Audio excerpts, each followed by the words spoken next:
Erica, would you please take roll call? Yes, so the members present, we have Jean Christopher, Arlene Zortman, and Lauren Selly. And then staff, we have Karen Roney, Lisa Gallinar, Kendra Daniels, Michelle Wade, and that is it.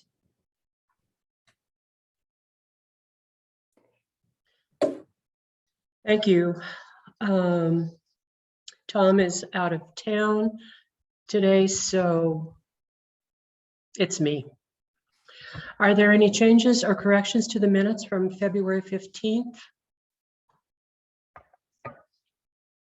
If not, we need a motion to approve. I move to approve. Okay, approved by Jean, seconded by Lauren. The minutes are approved as recorded. Thank you. So, Arlene, I think you have to take a vote. Oh, thank you. Okay. Sorry. I told you this is not my thing. You're Okay. doing fine. You're doing fine. Great. Okay. Let's vote on approving the minutes. All in favor? Raise your hand. Yeah. Passed unanimously. Public invited to be heard. Has anybody called in or want to visit with us during this time?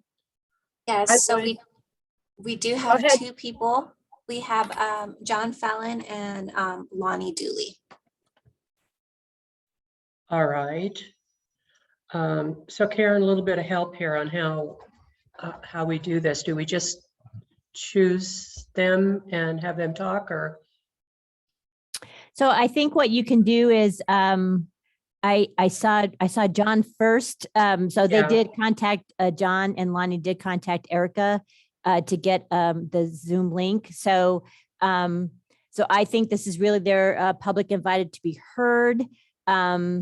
You know, unless we've established something else, that usually is about for the city council, that's 3 minutes. So I don't know if you want to do a 3-minute public invited to be heard.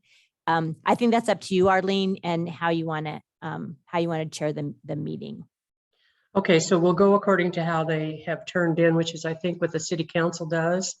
And yes, I think 3 minutes. That gives them, I think, adequate time. So we'll go first with John. If you want to log on, I can see you. Yeah. Yeah, if you want to unmute, there you go. And then John, why don't you give your name and your address for the record, and Lonnie, you would do the same when it's your turn. Yeah, and you have 3 minutes. Okay. I'm John Allen. My wife Debbie and I are part of the Village Place community, and primary reason for being here is a concern we have about the dedicated parking sites being eliminated here. Those is the assigned sites. Lisa, I want to start with an apology to you on 2 fronts. Number one, I'm going to be making statements that are not in keeping with something you've already told this community.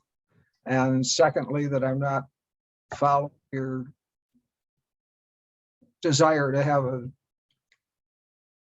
layer of commands and so forth, or who's in charge of what and so forth. You expressed a desire for that chain of command to be respected, and I don't think this is what you would call a minor concern that we have.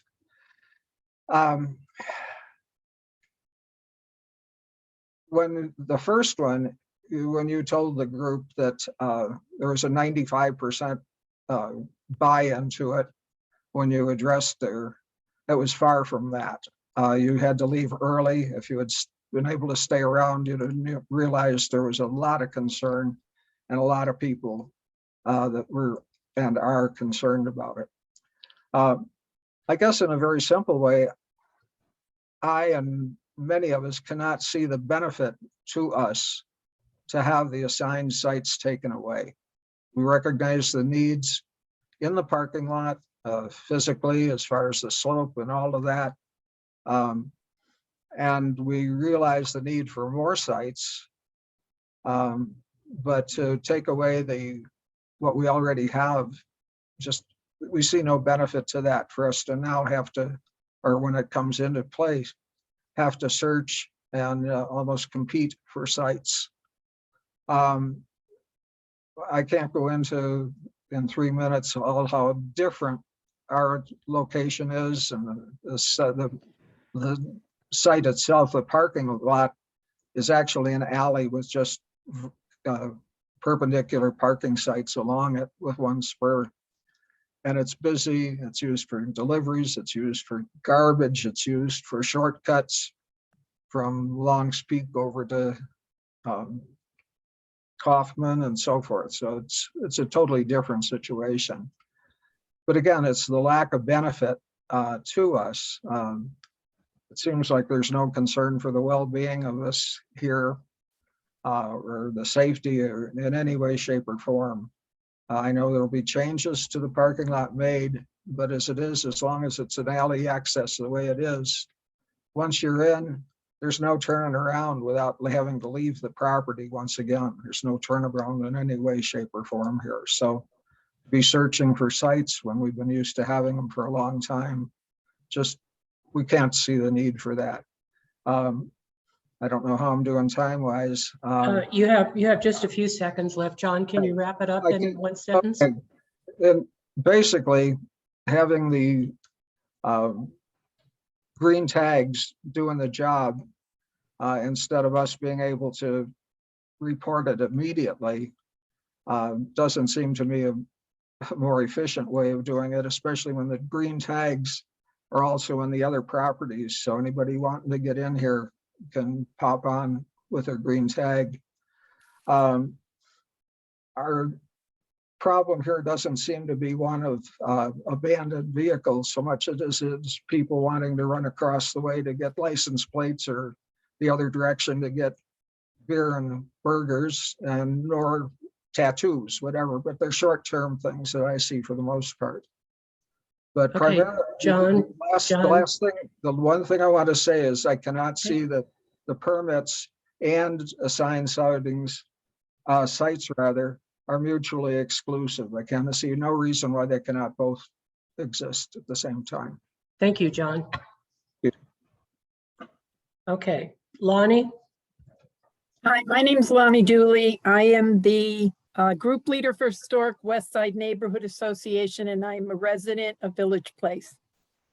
I did also want to state what John said, and that is that I did see that we saw the meeting, and Lisa stated that 95% of the people in attendance at our meeting at Village Place were in agreement with the permitted parking. And that actually wasn't the case at all. Adam was inundated with people afterwards asking for clarification. They said they could not hear Lisa. Lisa has a way of talking very rapidly, and they could not hear her and they could not understand what she was saying. So there were many people who ended up being interested in finding out what was going on with the permitted parking who did not have an opportunity to express concern at the meeting. So we're going to be putting together forms and giving them to Harold when he comes to talk to us on Thursday, so he can really get an idea of the people, the amount of people who have concerns and what their concerns are. And basically, our parking lot is like no other one. It's not private. It's not for residents only. People drive through here all the time. We get truck deliveries. We get a lot of things going on in the parking lot. So we have to do everything we can to make it safe for our residents. We've always been told that every decision made would be to the best benefit of the residents, and we don't feel like this is to our benefit at all. If you need to make parking lots all the same, then simply make all of them assigned parking and not make them all permitted parking. It wasn't our decision years ago to make things different. And so it's not our problem now to make things the same. That's your problem. That's your issue, or that's your decision to make everything the same. I would do it with the best benefit to the residents and not taking something away There are residents here who may have moved in knowing that that was one of the reasons they moved in here, was because they were guaranteed an assigned space. So I don't think, I understand your problem. If I was organizing this, I would do the exact same thing. I'd want all properties to be the same.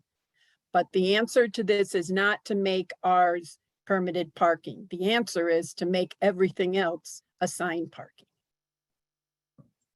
And how much time do I have left? Any? I'm sorry, I can't hear you. 45 seconds. Okay.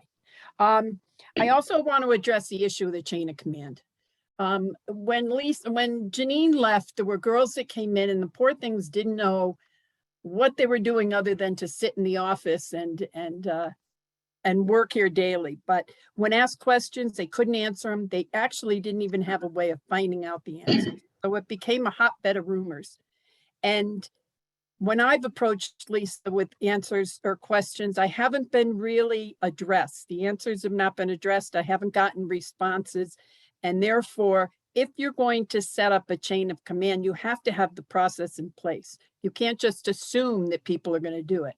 And as citizens, any one of us can go to any of our council people or anybody, even the mayor, to ask them questions. So to say that we have to follow a chain of command, it would be more of a recommendation, but not a specific process that has to be followed.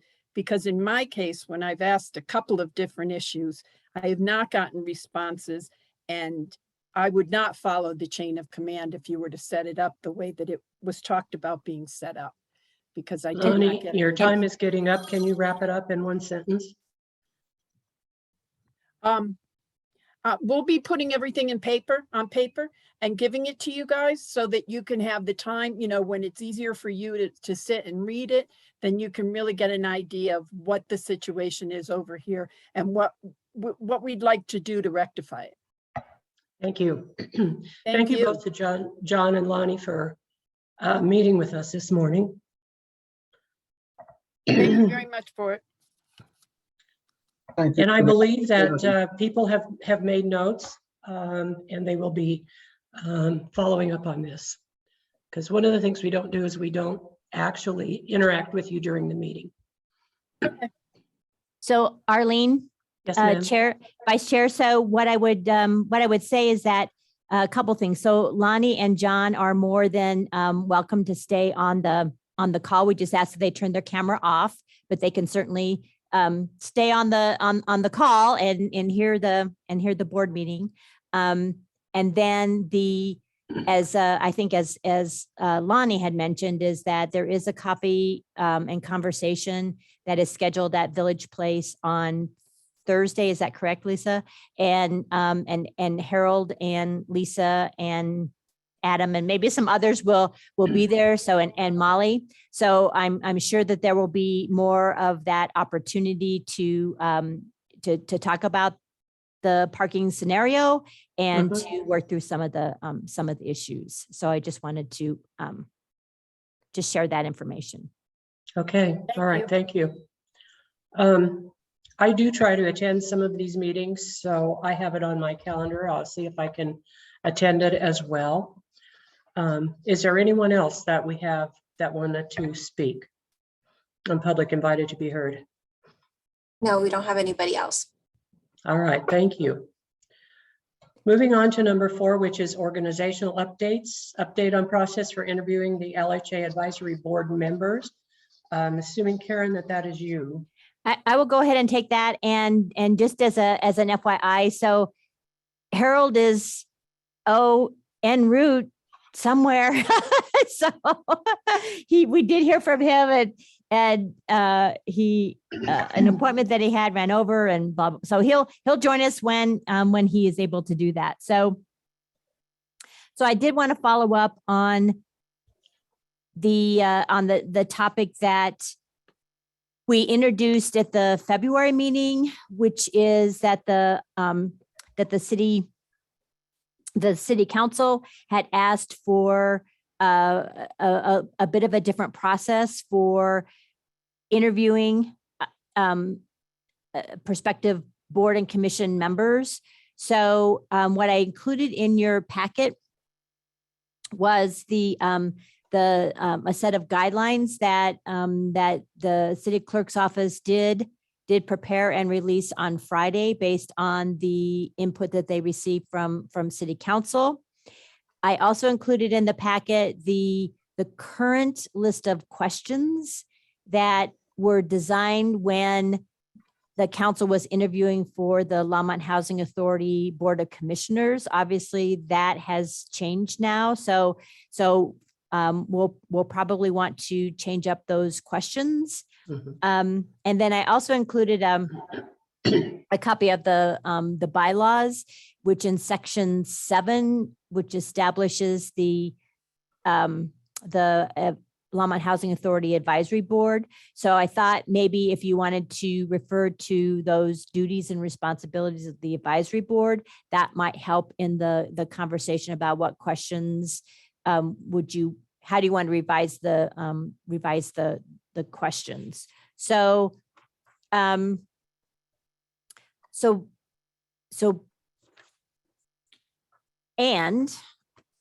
think that is it. So really what we'd like the Arlene for you and the board to discuss is really to take a look at those questions that you would want to ask of the of applicants for open positions with the Longmont Housing Authority Advisory Board.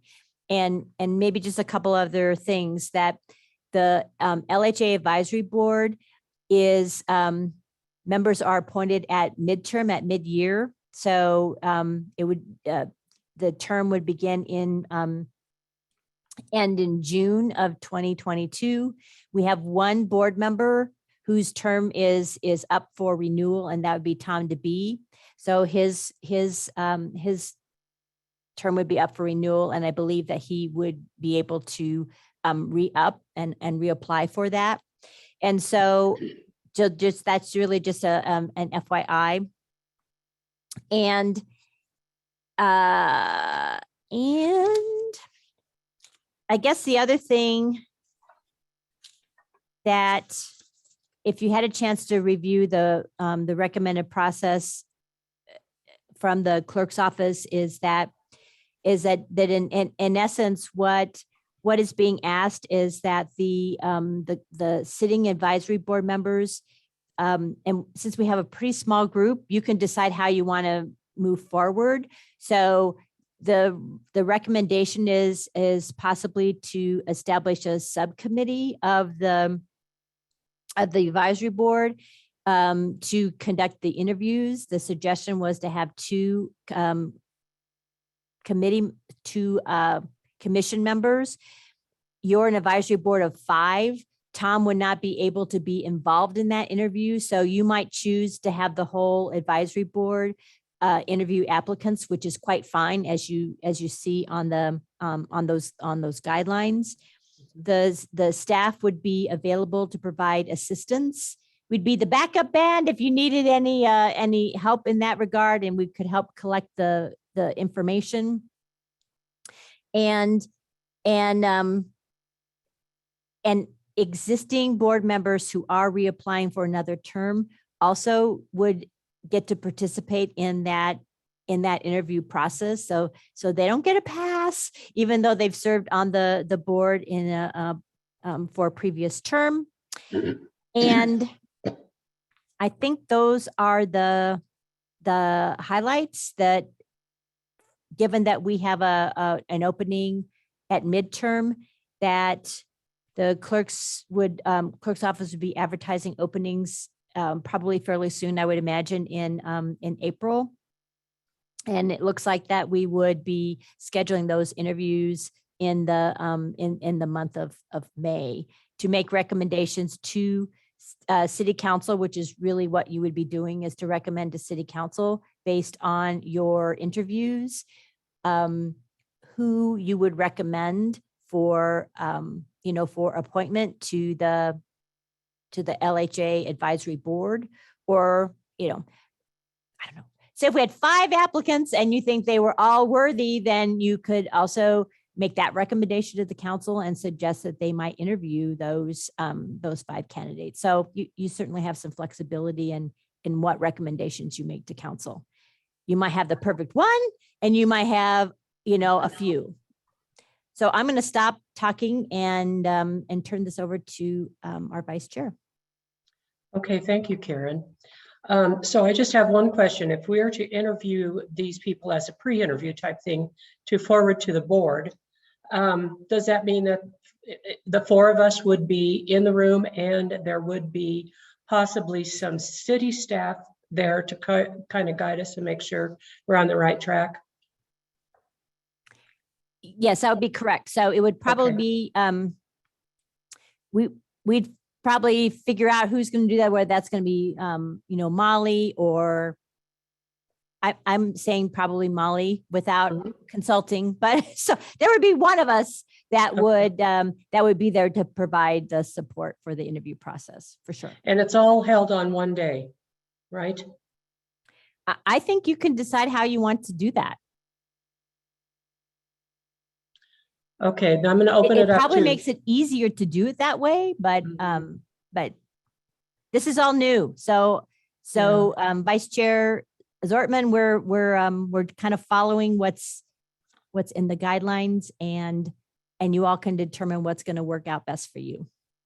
Okay, so I'm going to open it up to the rest of the advisory board to do some talking about it. And maybe, I think we should probably decide this month what we're going to do so that we're ready to go by May. Lauren? Yeah, I'm happy to sit on an interview committee, and I agree doing it all in one day is probably easiest, depending on how many people apply. I do have a question. Do we vet the people who apply ahead of time, or is it we're going to interview every single person who applies? So if 20 people apply, we're going to interview all 20, or is there some sort of benchmark to get to that process? Karen? Well, we've never had 20 people. I'm sure. I know. I know. I would say that that you would extend an interview to every applicant. Okay. And if we got 20, that would be amazing. That would be amazing. But the clerk's office actually looks over the applications and makes sure they're eligible, correct? Before they get to us? I would say that would be correct. And if you recall, so if for the clerk's office, so if indeed there was someone that was not a registered voter in Longmont and did not live in Longmont, then they would disqualify them from going further. But remember, we determined that for the LHA advisory board, you're advisory to the Board of Commissioners, and you are not held to that particular requirement. So I think I can't think of any reason that we would reject an applicant right out of the chute. Okay. All right. And then I had another comment about the questions. In looking over the duties of the advisory board, I think that the second question, what is, key role of a board member serving on a governing board like the Longmont Housing Authority rather than an advisory board? I think we could shift that either to a question about why an advisory board is important, or ask them why they're qualified to advise the board on matters about housing, what their experience is. Kind of ties into the first question about your knowledge about affordable housing, but we could have somebody who's never worked in affordable housing before, but has an extensive real estate background or, investment background. So something more related to the duties of our advisory.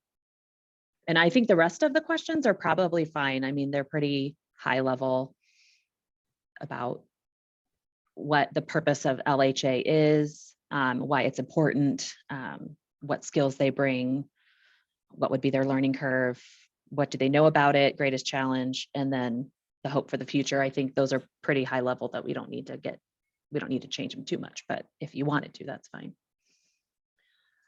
I agree with Lauren on this. I think the questions are good with the exception of that second one. And to me, Lauren you had some good suggestions. It just seemed to me to be backwards, that we should be asking, what do you see as a key role of the advisory board as compared to the governing board? But that, so question number 2, I think is something to look at. The others I think are okay. One of the other things I had a question about was what we're actually looking for as far as the disciplines go. I'm not sure I would have actually got on if this would have been the thing, but do we ever consider anybody who would be totally different from what these disciplines are here as a different perspective coming on? And that's something I was wondering is, do we look at that kind of a thing, or do we stick strictly with, these are the things that we want on the board?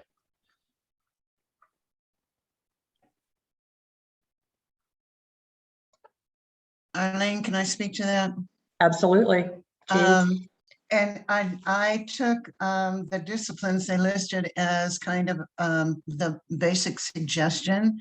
And I think it's important that we have, legal finance background represented. But I also think I'm with you on, let's go outside the box here.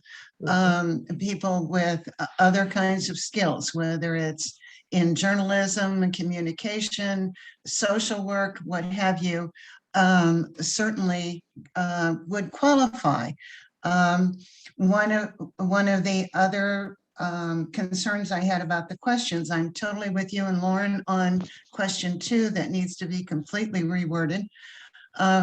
But in our interviews, and it might be something that we don't put as a question, but what I will look for, because I will definitely be interviewing on, what I will be looking for is there any mention of concern for the residents? So does it need to be a question? I'm not going to make it outright, but in the answers, is there concern for the people that Longmont Housing Authority serves? Okay, I also would be interested in interviewing. And it should be one day. That way we can get it all done. We've got the time frame for anybody that works. We can work that out. Cameron, do you have any? There you go. Just a couple things. First of all, I'm going to be exercising my early parachute option and let this be my last term on the board and jump off a year early. I think it's a year early. So I think there'll be 2 openings. Second, I completely agree with Jean's comments now about the skill set. The advisory board is different than the board, and we're not running the authority now. We don't need to know how to handle the nuts and bolts. We're more bringing information into the housing authority board that they don't already have internally. And so a broader perspective, focus on the residents, focus on the community, focus on the understanding of the needs of housing in general in Longmont, I think is high on my list, at least, of what I would look at. So those are my only 2 comments. I like the questions, with the 1 change to question 2. Okay, I agree with the concern about residents in the community. Cameron, I was planning on you being on here so you could keep me on track, and now you're going to jump off. I'm just watching you today. I already know that you've already far outpaced whatever I've done in this group. Yeah, with Karen keeping me on track here. Any other comments or in regard to the bylaws as well? I also agree with the concern for the residents. I mean, that is the very point of why we're doing this as a form of public service. And I think that's just something we can keep in mind, knowing what the current board's background for each person is. We can look for some of those qualities and skills that we might be lacking in our membership. So that's something we can keep keep an eye on when we're interviewing candidates. And I think even changing that language and that needs from director to update what it is that we're looking for would be beneficial so that nobody gets hung up on those specific areas and skills. And I think if we can have a sort of a hidden question, if somebody applies and they really don't have any experience, I think it's definitely worth asking, you say you have no experience in housing or affordable housing. What do you hope to get from this, and what do you want to do? And you kind of see where they're coming from, because you never know. People might have all kinds of experience that relates. Right, I agree. And, possibly what do you see as the future, possibilities, that type of a thing. So Cameron, are you interested in serving on the interview committee, or can you, if you're going to get off, Sure. can you even do Yeah. it? Yes, you're interested. Yeah, and I would think I'd be fine. I'm not. It's different than if been Tom who wants one of the spaces. Okay, good. That makes 4 of us, so we're okay. So I guess we work with Karen then, or we work with somebody as far as working together to get our the dates worked out and all of that. So we're looking at May. Correct? Okay. Yeah, that is correct. And so what staff will do is we will take the input that you provided today. We will do we'll make a revision on the interview guide based on the input that we heard. We can bring that back for your April meeting so that you can take a look at that and confirm that that will be the interview guide that you will use. I think that section that says needs from the director, I think that does need we need to rework that. That sounds, well, anyhow. So we need to rework on that one, I think. And so we'll take the input and revise the guide and bring that back for your final review and approval at the April meeting. What I'm hearing is that the entire board will be involved in that interview process, and that and then we can set a date for when you want to do that, when we have, because right now I don't have a date for when the application period will be open and when it closes, and we'll have a little more information at that April meeting. Okay. So it's the entire board minus Tom. If he he- decides to run again, right? If he reapplies, if he reapplies, he will not be able to be on the interview panel. Okay, all right. So I just have one, what I think is maybe a change to the bylaws. And it's under Article 7, the Advisory Board, Section 2, the composition. I know that in January, we voted and approved that we add the vice chair as a backup, and that is not included in there. Correct. So, Vice Chair Zortman, so I included the bylaws basically so that you could be reminded of the purpose and what the advisory board does.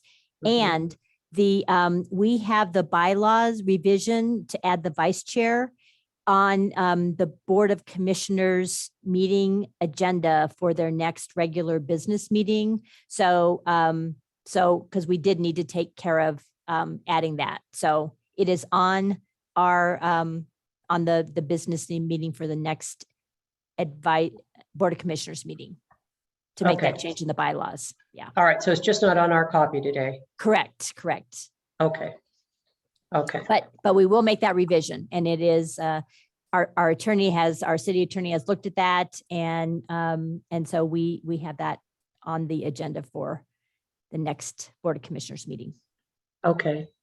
Okay, make sure I'm on track. I don't have to have any approvals or votes or anything on this, right? No, you already gave us that direction. Okay. Yeah. All right.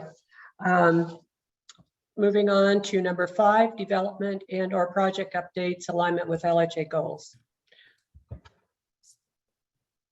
Karen, is that you? That is Molly. That's me. Molly, okay. Hello, everyone. Good morning. Good morning. So I'm going to start with an update on Village Place, and we have some new information to provide that's very recent.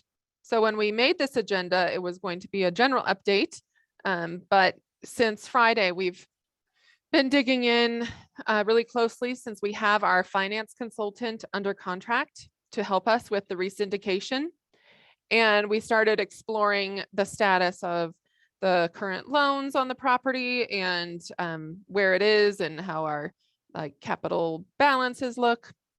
And really what we have figured out is that, first of all, if we pay off our CHAFA loan before November 2023, there's a $196,000 prepayment penalty. That just came in yesterday afternoon. We had that data. We have also determined that because CHAFA is not looking favorably on resyndication projects that come in at the 15-year period, which is where we are with Village Place.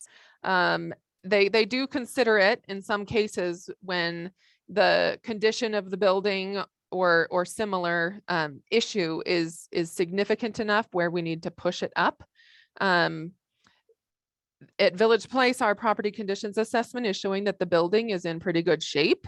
We do know we've got some repairs we need to make in short order, the parking lot, the roof, and then there was a good amount of things that we would want to do. But generally, our property conditions assessment is showing us that the building is not in severe need of major renovation right now. So we would have to count on using the city's bond capital for 1 year, which we planned on, which is about $5.5 million. But we would have to plan on probably using multiple years worth if we're not successful with CHAFA in accessing their bond cap. And it is possible to access their bond cap, but doing so before the end of 2022, like we planned, is not realistic. Additionally, we've got the Kaufman Street project going forward, which we knew was going forward, and we knew that we were going to have to coordinate closely to construct both projects at the same time. But now that we are seeing that there are funding constraints here, we want to do what is best for the funding situation, which means not pay a prepayment penalty ideally, and access more resources to do what we really want to do at the property. Considering that, and if Kaufman Street is going on, then it's looking like it makes more sense to push the financing arrangements, just keep going as we're going, but don't push so hard to try and complete it in 2022, and instead try and complete it in 2023 so that we line up well with that prepayment penalty expiring, and we can hopefully access more CHAFA funding to get more bang for our buck and be able to do more at one time that we want. It would not affect, if we push back 1 year, it would not affect the preservation of the affordability of the property. We would still be in that compliance period where that would not change anything in regards to rents and keeping the property affordable. But if we do it this way, then we would be constructing in 2024 would be the plan. Then we can coordinate more closely with Kaufman to see what they can do ahead of us. And then we back into their design rather than trying to do it all at the same time and make sure it meshes together. So that would be an affinity that we could have there. So the plan is to chat with the residents on Thursday. So I do realize, Lonnie and John, you're getting this, a preview of what's coming. So we do want to go over this in detail with the residents on Thursday, and talk about those pros and cons. So what that would mean is working through financing in 2022 and 2023 and constructing in 2024. So that is what's looking like makes the most sense for the property, the financing, and coordination with the Kaufman Street project to reduce the amount of headache for the residents with both going on. So I'll open that back up to Vice Chair Zortman, see if there's any questions or comments. Any questions or comments from Yeah. Jane? Yeah. Molly, I hope you don't mind me laughing, but speaking from experience, I appreciate you being willing to push this into 2023, 24. And a sidelight of having to do that is the residents of Village Place will have more time to adjust to what's going to happen. Exactly. You will have more time to talk about what's going to happen. Unlike what happened here, what happened at Aspen Meadows was another story. And I think I'm totally in support of what you're recommending, that we move this down the line a bit, and it will also give markets time to change, and hopefully delivery of product, services, what have you, will fall in line better, because that stalled us out too. Mhm. So I'm totally for I'm totally supporting your recommendation. Thank you for those comments, Jean. Cameron, did you? Lauren? I just want to say, I think it's probably a good idea. I know with the spoke, we've been trying to stay ahead of what's going to happen on Kaufman. Mhm. And, we've had to deal with some headaches of what's to come. And like, for example, our tree grates were supposed to be tied into the curb, but then we had to cut them because eventually the curb and gutter is going to get scrapped. So Mhm. tree grates are expensive. So I think that's a good idea. And when you're talking about going for chaff, are you talking about their bond cap Yes. competitive process? Mhm. Yeah, we've been dealing with the same Right. thoughts. So I think that's a good idea. I also think it'll be good to see what happens with materials and labor and transportation. Mhm. And Yes. I don't look forward to doing anything next year because I don't think that the price of materials is going to go down anytime soon. But hopefully by 2024, it'll be better. So I think that's a good idea. Is there a time frame on Kaufman? We are meeting out there on Thursday with that design team right before we meet with the residents. So we're going to get as much detail as we can, and then hopefully be able to tie that into our conversation on Thursday. Okay. Any other questions or comments? Okay, Molly, are you doing Chrisman and Sunset as well? I am. Okay. So I will let you also know, since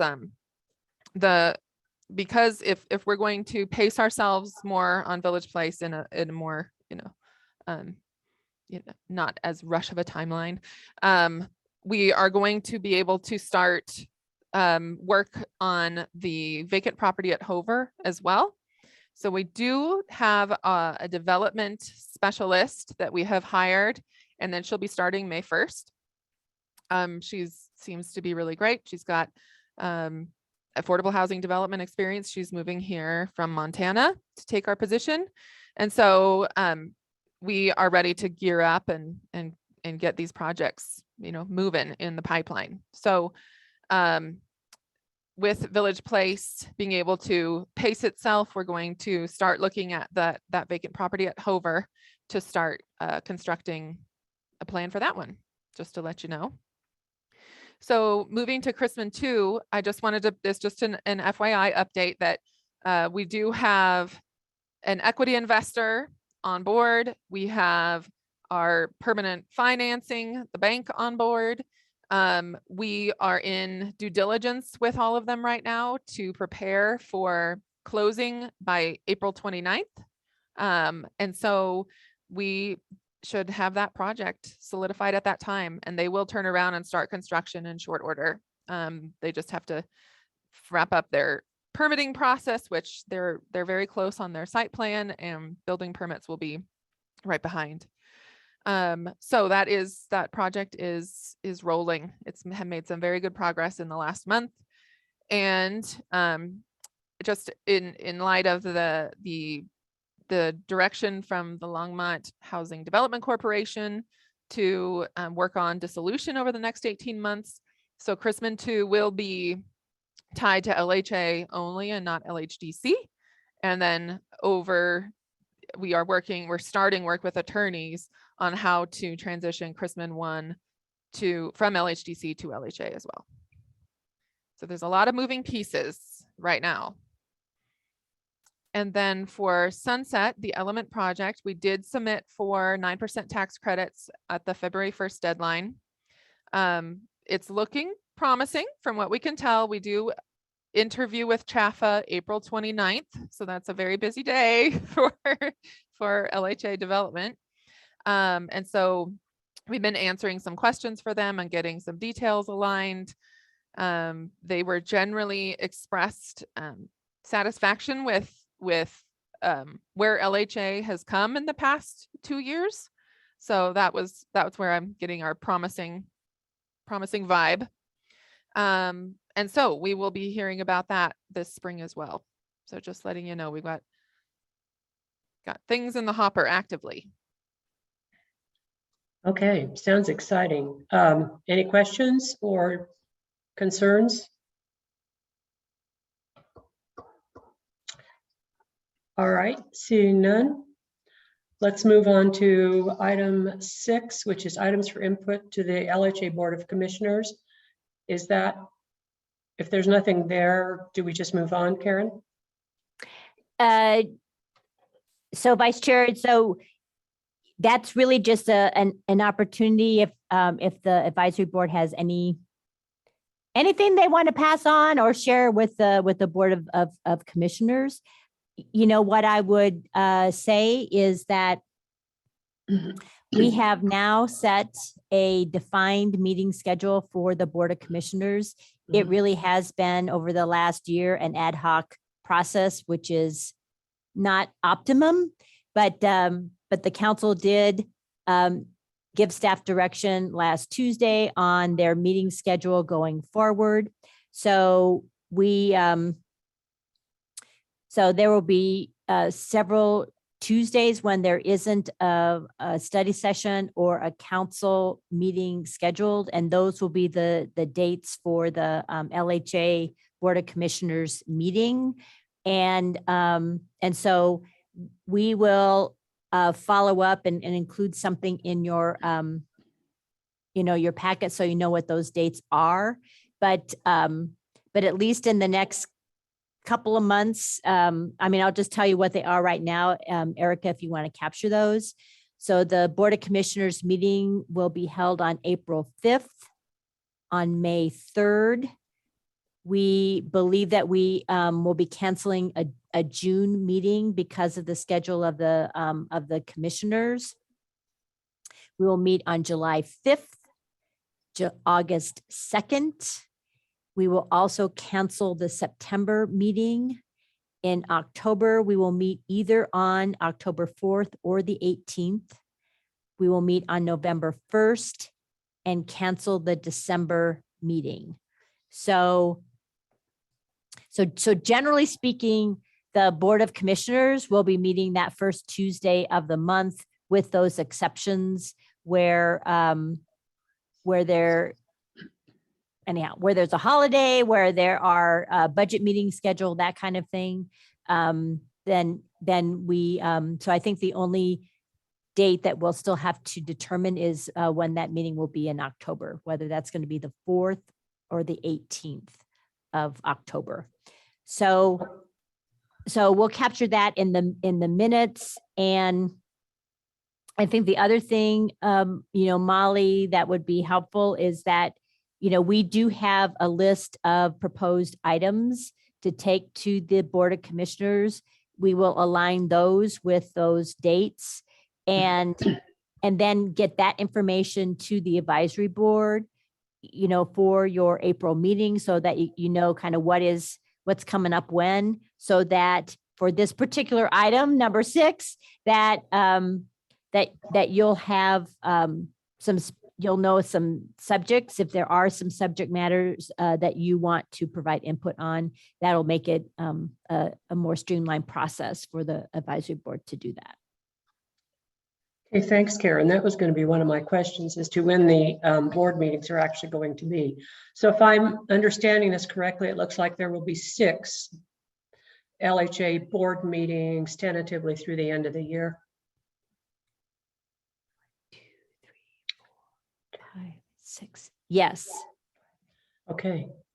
And those will be, depending on how things go with the pandemic, open and down at the city offices, right?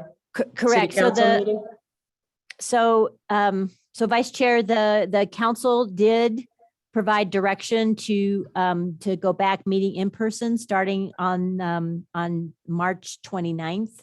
Mhm. So their next regular meeting, they don't have meetings these next couple of weeks, but starting on March 29th, it will be full on in person. And so, yes, they will be in-person meetings. Okay. And the time is still 7 o'clock, right? Well, I'm gonna chat with Harold about that when this week to really determine what time we're gonna set for those meetings. If it's gonna be at 7 o'clock, or we do have a couple of commissioners that are that work during the day. So so generally the earliest that we could hold those meetings would be 5 o'clock. So we do need to nail down what that regular time frame will be, and we'll add that to the agenda. Okay. Ad hoc meetings, just, it's hard to plan for that. Yes. Yes. So. Okay. All right. Moving on to item number 7. Items not part of LHA work plan goals. There has been a question brought up, and honestly, I wasn't sure whether it belonged here or not, but I decided to include it in this part. And if it's not right, Karen, you can certainly straighten me out on this. Jean?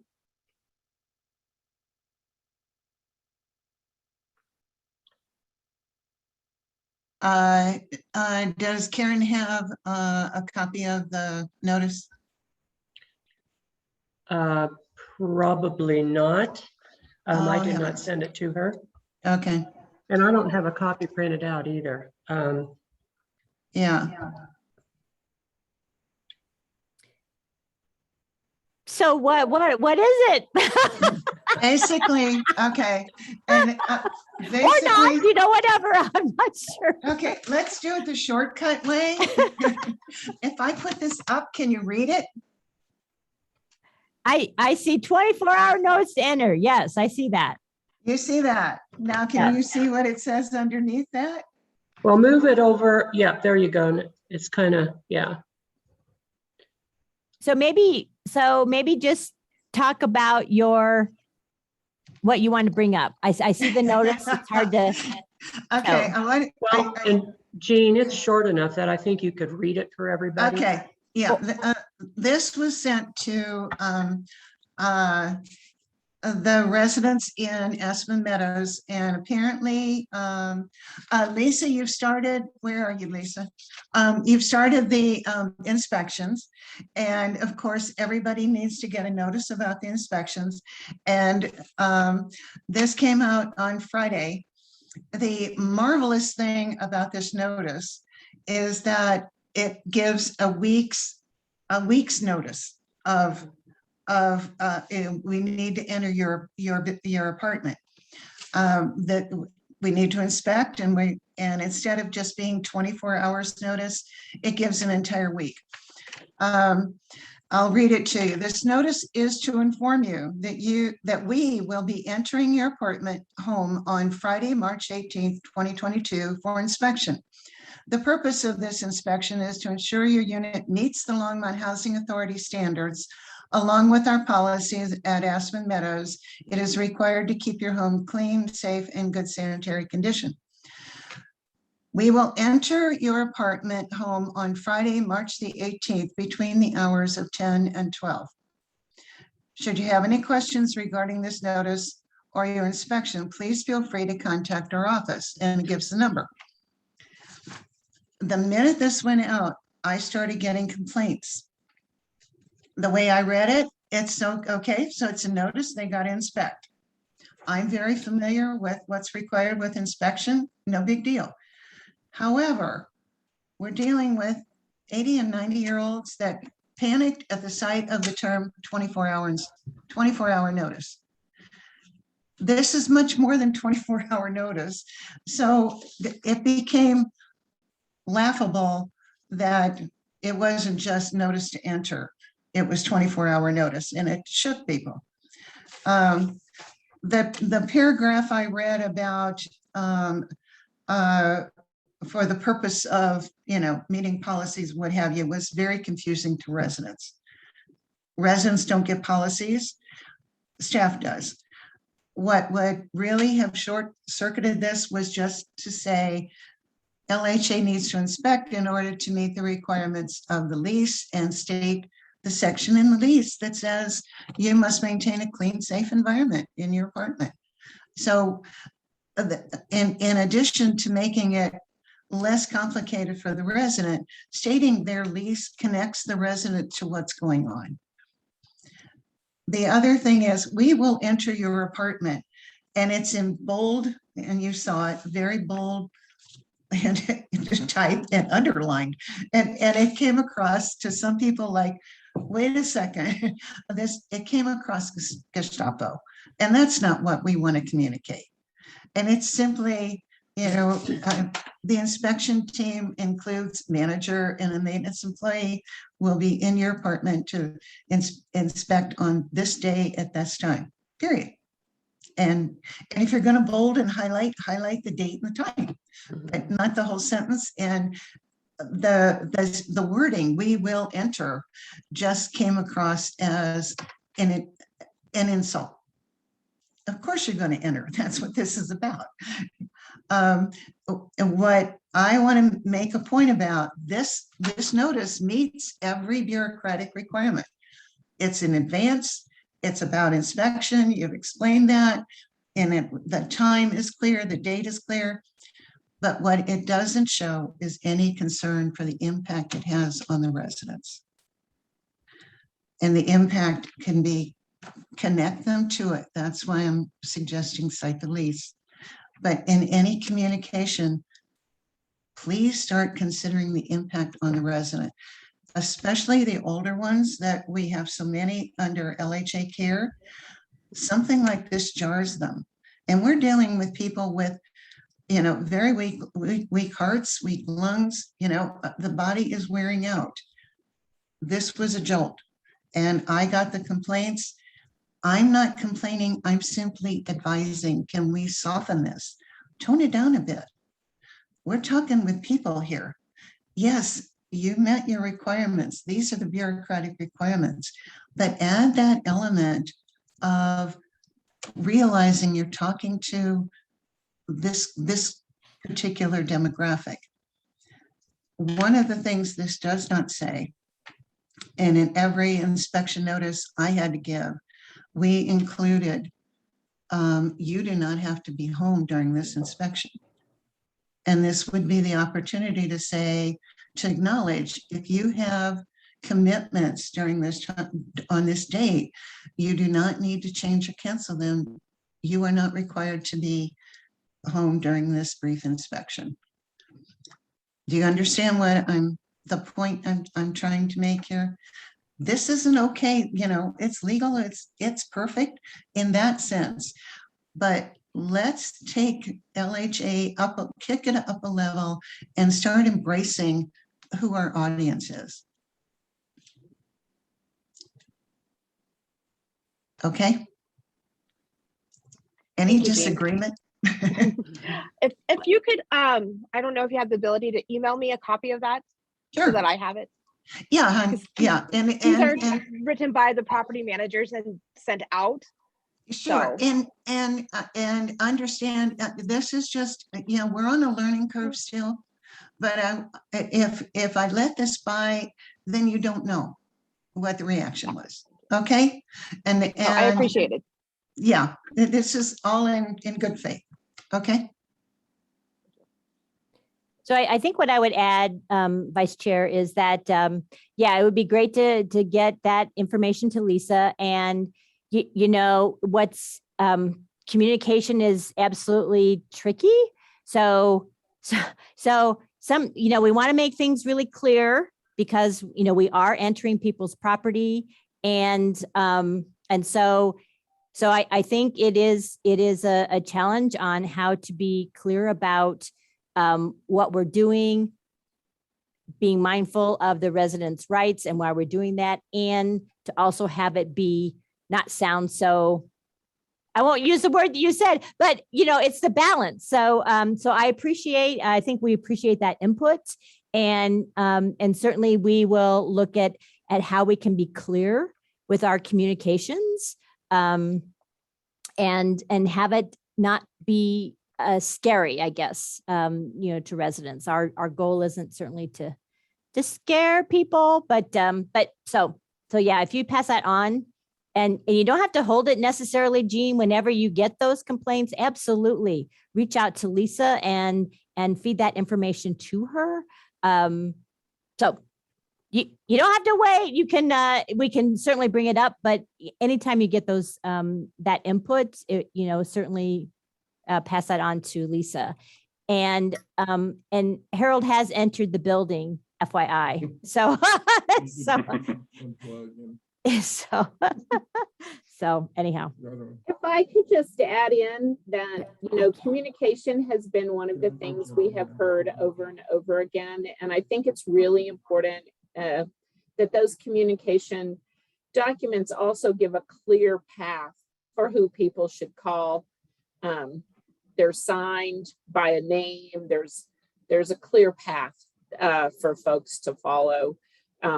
In addition to the content being readable and understandable, which is what Jean's saying, that path to, you know, follow up is also really clear for folks.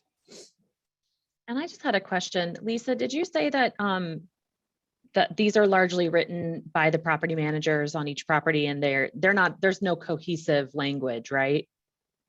Correct. We're working on that. We've just had a Okay. change, and then there we have an assistant manager because our manager actually went out on maternity leave. So, but I Okay, will yeah. follow up on these. I think that's a good idea to have either one Yes. consistent message, or well, I think it's Yeah. just good to have one consistent human message like Jean's mentioning. And Mhm. maybe Jean, when you send that document, send some of that language that you suggested, Okay. so that they can incorporate that if so desired. And maybe even letting residents know what this notice looks like in their lease packet, and making sure that they understand what it means ahead of time, so that when they do see it on their door, it's not Shock. foreign to them. It's not their first time they're seeing it. Yeah, it's not a shock. And I agree. I think consistency works. Cameron, did you have a comment? Yeah, as I was listening to this, I was thinking about, thinking back to the bylaws that we just looked at. They talk about the purposes or the duties of the advisory board are to advise the Board of Commissioners. But I wonder if we want to think about, you know, given that the Board of Commissioners is meeting, 6 times a year? If we want to think about expanding our duties to also advising staff, who's much more involved in the day-to-day. I mean, this kind of issue would not come to the commissioners. And if we can be helpful at, excuse me. Pardon me, I didn't mute, so I didn't with my cough. But we can be helpful to provide another opportunity for communication of these kinds of issues to connect the residents to staff or the board or to us. I think that might be a nice service for us to provide. in the section 3 of Article 7, it does say that we serve as community connectors by participating in resident engagement to ensure communication between residents, staff, and the board. But that definitely sounds more like a pass through. So maybe we can add a little something like you're mentioning. Good point. Good point. Okay. Hopefully, Can- if the staff would like some Well, advisement, because I think it's helpful. And Yeah. Jean, I think that it's really important that people are able to talk to you and other residents and get this information to staff, because I'm sure, like you said, this met all of the requirements and it was a Sure. week in advance, and there might have been something that someone didn't think of, because when they're looking at it, they're like, oh, this is great. I'm giving them a week's notice. exactly. They're not going to Exactly. understand. So Mhm. thank you. Arlene, can, Yes. in relation to what Lauren said, and I think Cameron, could we as a board over the next week or so, kind of review the bylaws, and because I'm with Lauren, and apparently Cameron, that we are advised, we're not just advising the commissioners on the items that the commissioners have to decide on. And Cameron, we've been there. Well, you have too, Lauren.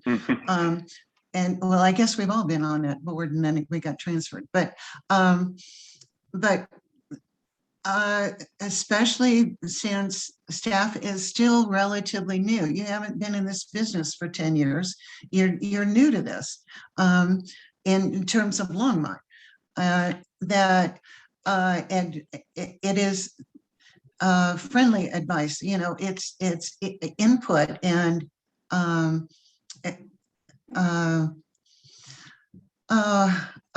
simply to help us, you know, it's feedback that staff needs in order to continue to improve. And that's, instead of just being a pass through, and this goes to staff and this goes to commissioners. Does that address what you were talking about, Cam? Yeah, that does. And as we were talking this through, I was thinking back to the public comment we had, and a couple times the phrase chain of command came up, which but I understand the concept, but that phrase doesn't sit very well with me in this context. I would rather see us have kind of pathways of communication. So, you know, we want to be very careful as an advisory board for sure that we're not doing anything to undermine the work that's being done by the staff that does this every single day, and we show up once a month and tinker with it. Right. But I think the concept of chain of command is more of an internal, how we deal with things inside the business end of the organization. But from the residents' perspective, it's not command, it's communication. Right. And we're not commanding them to do anything. We're listening to them, and then we're making sure the issues that they raise are put in connected with the right people who can address the issue. And just like you said, Jean, I think words matter. They have an impact. So we just need to pause periodically and think about that. Okay. And I've just been reading through that section 3, and it probably could be a little bit more clear as far as what the advisory board wants to include in resident communications. So maybe what we need to do, what Jean suggests, is that we think about it this next week and then write down some things, or the way that we think it should be worded, or look at the bylaws and whatever changes, and then we can forward that to the city when we come to some kind of agreement. Does that work for you, Karen? What I would say, and certainly Harold can, we'll jump in if he has something to add. So I would say that, you know, as I mentioned, that we had planned to bring the bylaws back to the Board of Commissioners at their April 5th meeting to incorporate the vice chair of the advisory board. If indeed the advisory board wants to suggest some additional changes to the bylaws, then that will need to happen at the next regular meeting of this body. And that we will then not bring forward those changes to the commissioners until their May meeting. Mhm. So that's kind of how that will need to play out. And I think it would be helpful if as I'm reading that section about being a community connector, Mhm. if you have any suggestions for how to change that language. So to me, I certainly appreciate Lauren's perspective. It to me doesn't seem like a pass through, but if there is suggestion on how to make that appear as a more active role, that would be helpful. Okay. And I don't know, Harold, did you want to add anything? Yeah, no, typically in advisory boards, it's not necessarily a pass through. We bring these issues, we take your input, we present it to the board, and then the board makes the policy decision. So I'm trying, the boards generally are the ones, well, it's the housing authority board that gives the final direction on what to do. And your input feeds into that final direction as an advisory capacity. So, yeah, I think we put this on for the next agenda, and we talk through some of those issues. I apologize too. I had a dentist appointment with my daughter that was supposed to be over at 8:30. That didn't end till 9:20, and so. So the challenges of life, but yeah, I think we just need to place this, and then we need to have that conversation on those issues. The one thing I did want to say, what I heard in Karen's office on the notice requirement, I will say that we're going to have to get the attorneys involved in that conversation, Mhm. because for those of you all that weren't here, the issue with the suites, that was inherently at the heart of the issue, was notice and how it was noticed. And so we're going to want to be very careful on that language. I just couldn't add it while I was in there with Karen,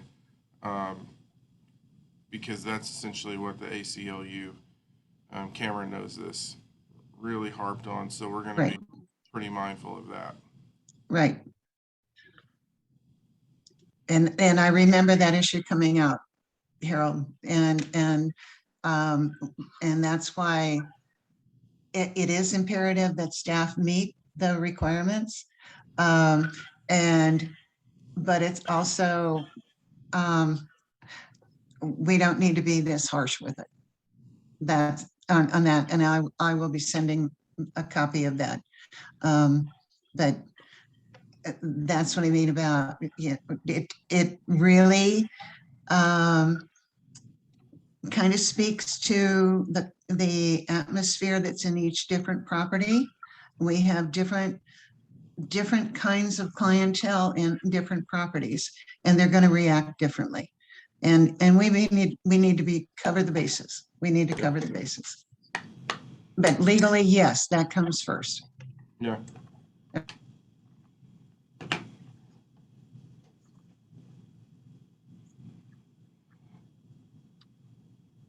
So I think we'll just put this on, I think it makes sense to put this on the agenda for the next board meeting and work through these. And in the meantime, if you all have ideas or suggestions, you can send that to us and we will work it through.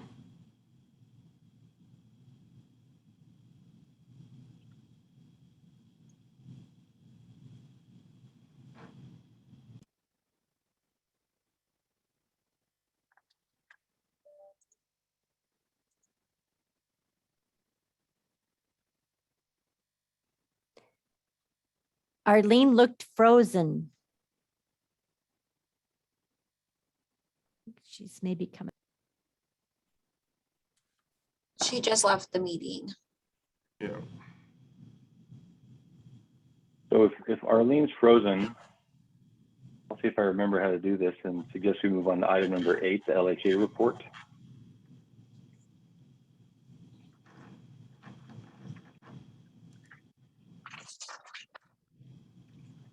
Sorry, I think I got cut off there somehow or another. Yeah, you did. We saw you were frozen. So Cameron picked up the mantle and introduced item 8. So I would invite, basically Lisa to talk about occupancy and the property updates, and then Kendra to follow with the H receivables.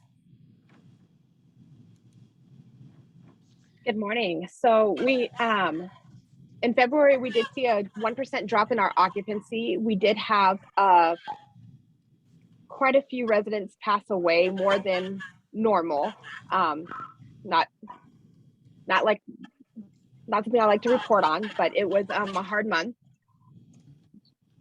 We are working on getting some of these units filled. As you can see, Briarwood is now 100% occupied. We were able to get those 2 units we had on hold for the city funded vouchers. Those residents did get moved in. We did have openings for like the Hearthstone and the Lodge waitlist so that we can get those units occupied because we had exhausted their waitlist. And we have a couple new units listed down below. You'll see notated as meth units that are down. We did have 2 more units test positive. Fortunately, it does not look like they are as contaminated as bad as the suites previously was. So we will be having those cleaned by a decontamination company and getting those back on the market pretty quickly.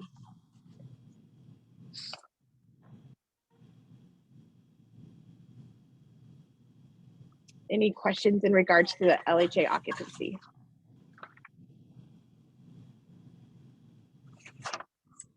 So as property updates, we were overall LHA updates. We did hire Marcus Kennedy. He started with us on March 7th as our new housing choice voucher specialist. And I'm going to take a stab here at the LHA vouchers. We are reporting that our current count is 406 vouchers. Molly, you might be able to help me a little bit. I'm not sure. I know we had a goal and we're nearing that goal. We have a total of 431 vouchers either leased up or in a process of being leased up to meet our goal. That's correct. Okay. And we're hoping to release even more vouchers as we use that 2-year tool and figure out what we have available. For the individual properties, the suites, they have began their annual health and safety inspections, which we haven't been able to do because of COVID in the previous years. We're going in, we're changing their AC filters, checking the smoke detectors, installing in the senior units, the fire stops. Those are all being installed during these inspections. Management is actually looking for infestations, they're looking for leaks, making sure that we have fire egress accesses in each of the units as well. So the suites was the first property to begin their inspections, and all the other communities have scheduled theirs for the months of March and April.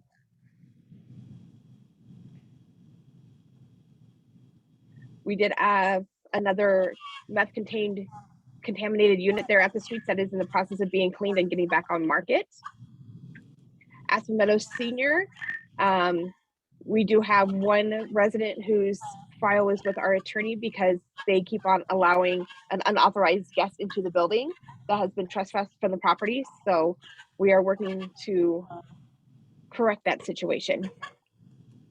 Aspen Meadows neighborhood, we are excited that next week we will be having our first event with children, youth, and family that will be held. We're going to have it over at Aspen Meadows Senior, but it's going to be the Aspen Meadows neighborhood children along with other children in the community. And our hopes with this program is that we have enough interaction that we will start having intergenerational functions with just the residents from our senior communities along with children in the neighborhood and building that bond. So our first activity will be next Tuesday afternoon. Briarwood, like I said, we have those 2 city funded units that have been moved into. For the LHDC properties, Village Place, we do have a coffee and conversation scheduled with Harold this Thursday afternoon.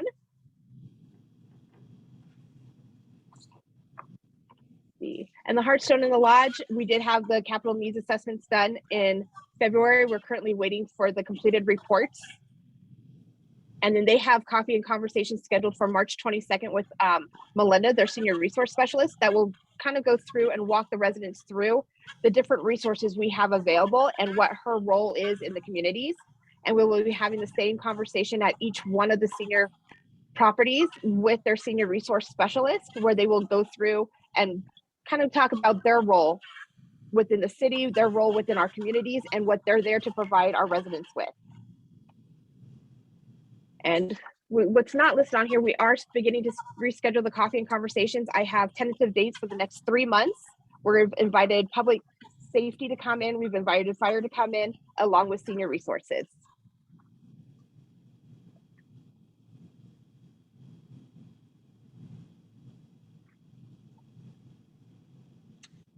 So first I want to apologize. I highlighted the wrong table for the aging summary. It should be up top.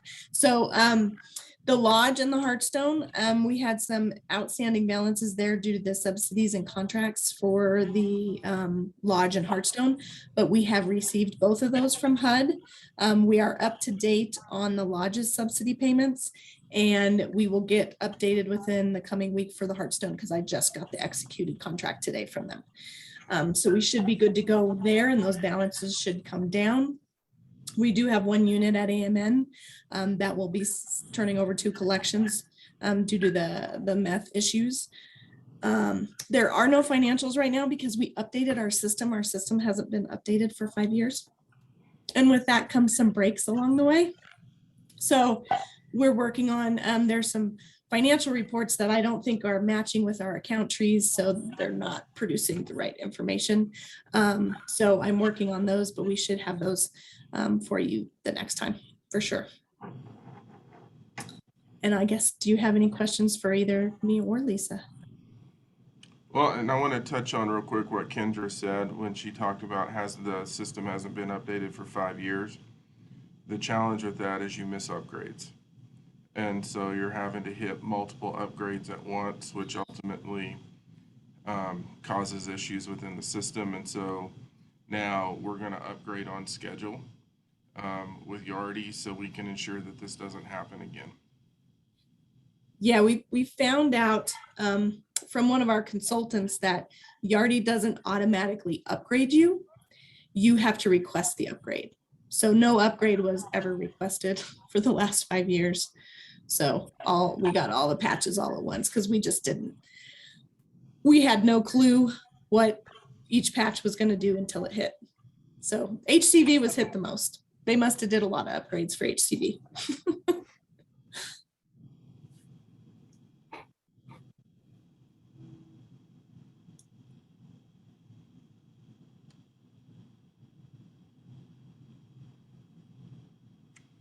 I think we lost every board. I think we lost Can you guys hear me? Arlene again. Okay. Yeah. Well, I don't see Cameron either. Cameron's back. Lauren's still here. Lauren's here. Everyone's here but Arlene. So I don't know if Cameron, if you want to take us to item 8B to see if Harold has any updates for the board. Harold, I'll take us to item 8B to see if you have any updates for the board. So I think they talked about the issues I was going to cover primarily in what Molly went over. Right now, we're pretty in-depth into the financing components of Crispin 2. Just to give the board a sense of that, we're now meeting weekly with the investor groups as we're heading to closing. And so we've got that coming. Molly, when are we going to hear on the 9% Sunset Heights? We interview with Chaff on April 29th. So it should be shortly after that. So, so then that'll hit, we'll be spending time on that one as well. And then obviously Molly talked about the re-syndication of Village Place, of which I'm going to be there Thursday afternoon to talk to the community about that and really why we made those decisions, much of what Molly covered with you all. Still working through, Lisa gave the staffing update. Still working through the staffing issues, both on the housing authority side and the city side. Like probably every other organization right now in the United States, and especially in Colorado, staffing is just continuing to be a challenge for us in terms of the job market. But that's really the only things I was going to update on this. Are there any questions for me?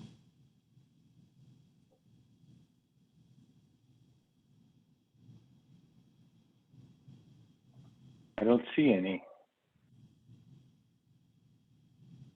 So if there's nothing else on the LHA report, move on to item number 9, other business.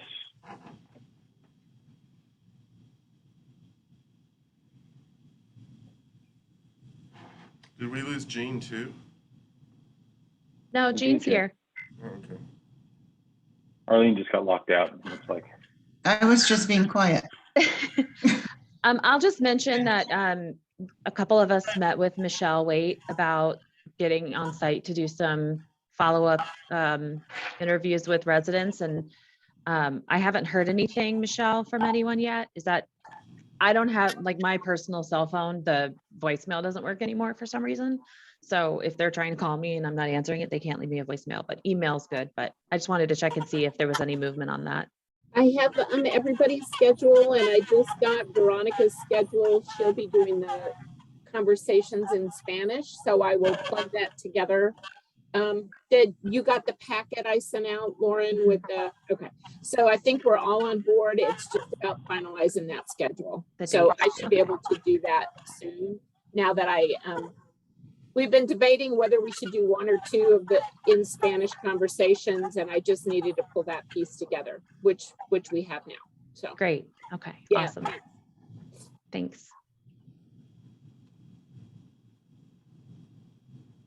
I think that's another option for this, that pathways of communication comment that I made earlier, where we will be, advisory board members will be meeting one-on-one with residents in various communities to gather more feedback and walk through some questions, so we have a better picture. It may not be a perfect picture, but a better picture of the types of concerns and goals and ideas that the residents have. Yeah, and I just want to echo, those of you who might not remember, this was sort of our whole goal. We wanted to do these things, and then COVID hit, so it sort of put a dent in that plan. So I am looking forward to getting on site and meeting with the residents more, because that is what we wanted to do.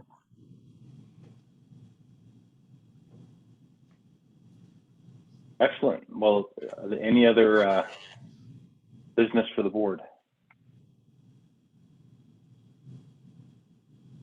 Well, seeing none, we move on to item 9, adjournment, and I would declare this meeting adjourned. Thank you all for enduring me leading it one last time for 5 minutes. And again, sorry. Late. Okay, Cameron, before you leave, just is this not this isn't your last meeting, is it? No. You're going to finish your term. Yes. Oh, okay. I just wanted confirmation. Showing up. Okay. Well, I think the clarification, Cameron, is, your term doesn't end until like 2020. Oh, I know.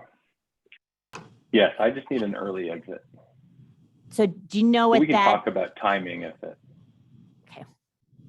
Yeah, and you direct me. My thought was ideally that it works pretty well with the timing of interviews. Okay. Just to fill out at that point, but if there's something else we have to do, let me know. So it sounds like, and I know the meeting is like officially over, but it sounds like, Cameron, just to clarify, what your interest would be is that at the mid-year term, that you would like to end your term on June of 2022 also. Is that If that doesn't create too much turmoil, that would be ideal. Okay. Unless you want to kick me off sooner. No way. So if we interview for Cameron's term, would this be someone who's just filling out his term, or would they get a whole new term? It would be filling an unexpired term. Okay. Expired term. So Okay. yeah, so I think Cameron, if that's what you're interested in, if you send an email to, to Harold Yeah. and he can forward it on to the clerk's office, so they know to advertise for one term that expires in whatever, 2020, and your unexpired term. So, Okay, that would be good. great. I'll take care of that. all right, thank you. Sorry. All right. Bye, Thanks all. everybody. Bye-bye. Thank you.